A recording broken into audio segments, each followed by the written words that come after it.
Welcome to my channel.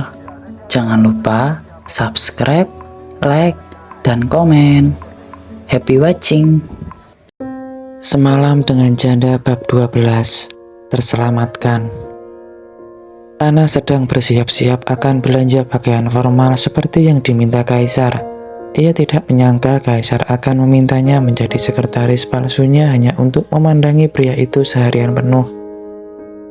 Ia memejamkan mata rapat-rapat dan memilih pakaian terbaiknya untuk pergi ke butik. Ana dengar Kaisar telah meminta seseorang kenalannya yang memiliki butik di salah satu mall untuk melayaninya secara khusus. Ana mengembuskan nafas panjang. Ia meraih sebuah blus dan jeans, memakainya sebelum melenggang menuju pintu apartemen. Ia membuka pintu itu, mengetahui bahwa di luar sana ada yang menjaganya. 2 orang bodyguard perempuan dan laki-laki sesuai dengan ucapan Kaisar. "Selamat pagi, Nona Ana. Apa Anda sudah siap pergi ke butik hari ini?" sapa sang bodyguard wanita dengan ramah. Sementara itu, sang bodyguard pria membungkuk dengan ekspresi kaku di samping bodyguard wanita tersebut. Ana tersenyum simpul kemudian berkata dengan santun, "Sepertinya kalian berdua sudah mengenal saya, bukan? Jadi saya tidak perlu memperkenalkan diri. Tapi kalau boleh tahu, bisa kalian memperkenalkan diri kalian pada saya, supaya komunikasi kita bertiga lancar." Nona Ana tidak perlu pakai bahasa formal. Nona Ana kan istrinya Pak Kaisar. Cukup kami saja yang menghormati Nona Ana, tutur sang bodyguard perempuan. Ia menunjuk dirinya sendiri dengan bangga, kemudian menyebutkan namanya dengan ceria. "Saya Lani. Saya sudah bekerja cukup lama dengan Pak Kaisar. Nona Ana jangan sungkan-sungkan. Jika Nona Anda butuh sesuatu, langsung bilang saja. Saya pasti akan membantu Nona Ana sekuat tenaga saya." Bodyguard wanita bernama Lani itu terlihat seperti perempuan tomboy. Senyumnya kelewat lebar dan tidak ada anggun-anggunnya sama sekali. Meskipun demikian, tubuhnya atletis dan Ana percaya jika dia menguasai ilmu bela diri. Ana menoleh kepada bodyguard prianya yang diam saja seperti patung. Sepertinya dia lebih pendiam daripada Lani. "Kalau kamu, nama kamu siapa? Jangan tegang begitu di depan aku. Santai saja seperti Lani." "Saya Randi, tapi sering dipanggil Ran supaya lebih singkat," ucap Randi, sesingkat nama panggilannya. Ana manggut-manggut dan tersenyum tipis membalas ucapan Ran. Mungkin Ran tidak terlalu suka berbicara sehingga dia juga tidak akan memaksa pria itu bicara. Setelah acara perkenalan singkat tersebut, mereka berjalan keluar dari apartemen. Ran membukakan pintu penumpang belakang untuk Ana. Ana masuk sambil mengucapkan, "Terima kasih." Lani duduk di sampingnya, berjaga-jaga jika ada yang menyerang Ana dari jendela mobil. Randi yang menyetir. Pria itu membawa Ana ke sebuah butik yang sudah menjadi langganan keluarga Kaisar sejak bertahun-tahun. Namun, karena pusatnya jauh, mereka akan berbelanja baju Ana di cabangnya yang ada di dalam mall terdekat. Perjalanan panjang bagi wanita hamil muda pasti melelahkan. Di sisi lain, sebuah mobil hitam mengikuti mobil yang dikendarai Ana dari belakang. Seorang pria menyetir dengan hati-hati, menjaga jarak supaya tidak terlalu dekat, juga tidak terlalu jauh dari mobil target. Ia menghubungi orang yang menyuruhnya dan kembali memfokuskan pandangan ke depan. Ponselnya berdiri apik di penayangan HP. "Halo Nyonya Bos. Ya, gimana laporanmu? Udah berhasil dekatin Ana belum?" tanya seorang wanita dari seberang telepon. Yang tidak lain dan tidak bukan adalah Monica. Pria itu mengenengguk ludahnya dengan sukar. Ia melaporkan apa adanya kepada wanita itu. "Maaf Nyonya Bos, tapi kelihatannya target dijaga ketat oleh 2 bodyguard.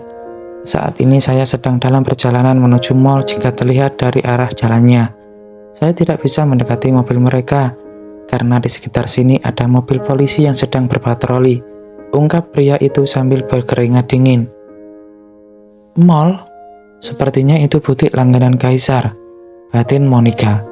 Ia yakin tebakannya tidak meleset. Kaisar pasti menyuruh madunya untuk berbelanja pakaian baru, mengingat Ana miskin. Monica berdecak sebal di seberang telepon. Ia mondar-mandir dengan gelisah di ruangannya, menggigit kuku jempolnya hingga patah. Kalau begitu, kamu celakai saja Anna di tempat tujuan mereka.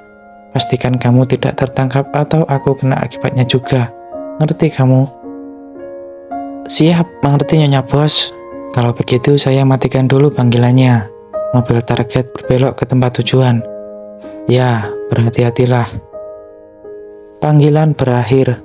Mobil itu terus mengikuti mobil Anna dari belakang, hingga akhirnya sampai di parkiran mall. Anna turun dan dibimbing menuju butik yang terletak di lantai 3 mall besar itu. Anna terperangah karena baru kali ini ia masuk ke mall besar itu. Jelas sekali jika tujuan pembangunannya hanya diperuntukkan orang-orang kaya. Lani berbicara dengan seorang pelayan butik yang melintas. Pelayan itu mengangguk dan menyambut Anna dengan wajah berbinar cerah. Wah, ternyata Anda sekretaris baru Pak Kaisar, Nona Anna. Silakan masuk. Pak Kaisar sudah menghubungi bos kami sebelumnya, jadi silahkan lihat-lihat. Omong-omong, selamat datang di toko kami. Pelayan itu membukakan pintu kaca untuk Anna dan kedua bodyguardnya, seolah terbiasa dengan orang-orang Kaisar yang sering berbelanja di sini. Dan selamat berbelanja, semoga Anda menyukai koleksi kami. Iya, terima kasih, jawab Anna dengan lembut. Anna berjalan-jalan di sekitar rak koleksi baju dalam butik tersebut. Ia benar-benar takjub dengan semua koleksi di sini karena desainnya elegan dan simpel. Anna melangkah ke deretan pakaian formal, di mana kemeja hingga setelan jas kerja untuk wanita dipajang. Lani yang geli dan reaksi Anna pun tak bisa menahan candaannya. Nona Anna bisa pilih sepuasnya setelan formal yang Nona suka. Yang ini sepertinya bagus, kata Lani sambil mengambil satu set jas berwarna merah muda gelap dari rak buntung. Anna membeku dan memperhatikan harga set jas formal tersebut. Ia hampir terkena serangan jantung begitu membaca bandrol harga di sana. Aku nggak enak sendiri kalau harus pilih yang mahal. Gimana ya? Ucap Anna bimbang. Ia menyukai desain jas formal wanita itu, tetapi harganya menyekik leher. Sebenarnya Anna ingat jika Kaisar memberinya sebuah black card untuk berbelanja dan memintanya membeli pakaian sesuka hatinya. Tapi Anna tidak terbiasa hedon dan hidup mewah. Black card itu masih tersimpan apik di tas jinjingnya. Tapi sebaiknya Nona memanfaatkan fasilitas yang diberi bos Kaisar. Setelah sejam mereka berkenalan di apartemen, akhirnya Ran kembali berbicara. Anna menoleh dengan muram. Iya, aku tahu. Tapi sesuatu yang berlebihan itu nggak baik.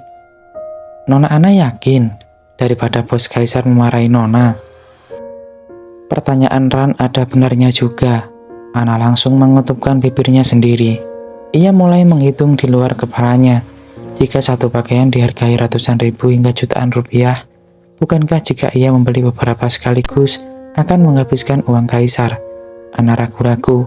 Kemudian Lani menambahkan, Nona Anna jangan terlalu memikirkan uang. Lebih baik pikirkan reaksinya bos. Kalau ketahuan membeli sedikit, bukannya bos jadi ngengkel? Nona tidak tahu bagaimana bos marah. Saran saya sih, mending nurut saja sama omongannya bos daripada beliau tantrum. Hehehe. Lani sedikit berkelakar supaya meringankan kebimbangan Anna. Anna tertawa kecil. Ia mengangguk setuju pada ucapan Lani. Kaisar memang sedikit menakutkan kalau sedang kesal. Meski Anna belum pernah melihat saat suaminya itu marah besar. Makasih sudah dikasih aku saran. Tapi apa aku bisa jalan-jalan sendiri? Maaf, tapi aku agak-agak nyaman kalau ditemani. Kalian bisa awasi aku dari kejauhan. Aku bisa jaga diri kok, pinta Anna, yang dibalas oleh tatapan tak setuju Lani dan Ran. Anna mengatupkan kedua tangan di depan mereka. Ia merasa canggung jika belanja diikuti bodyguard. Rasanya seperti diawasi pelayan toko. Tolong ya. Kita hanya akan jaga jarak, Nona Anna. Kalau ada sesuatu yang mencurigakan, segera panggil kami, tutur Ran. Anna tersenyum senang dalam hati karena ia mendapatkan persetujuan kedua bodyguardnya.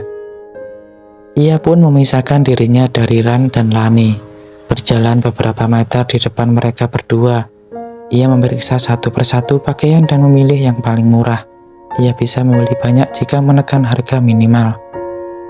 Meski saran kedua bodyguardnya benar, Ana tetap masih sungkan jika harus menghabiskan jutaan rupiah dalam sehari. Orang suruhan Monica masih setia memata-matai Ana. Pria itu bersyukur karena toko yang mereka kunjungi cukup ramai, sehingga ia bisa masuk dengan mudah tanpa dicurigai. Ia bersembunyi di balik manekin saat Ana sedang berbicara dengan Ran dan Lani. Ia memasang telinganya dengan tajam, ingin menangkap apa yang sedang mereka bicarakan. Kesempatan bagus nih, gumam pria itu sambil mengusap-usapkan telapak tangannya dengan senyum licik. Ia bisa mencium aroma uang jika pekerjaannya ini selesai dengan sempurna. Target terpisah dari bodyguard, sebaiknya segera selesaikan dan kabur. Nyonya bos pasti bakal kasih saya uang bonus kalau saya becus.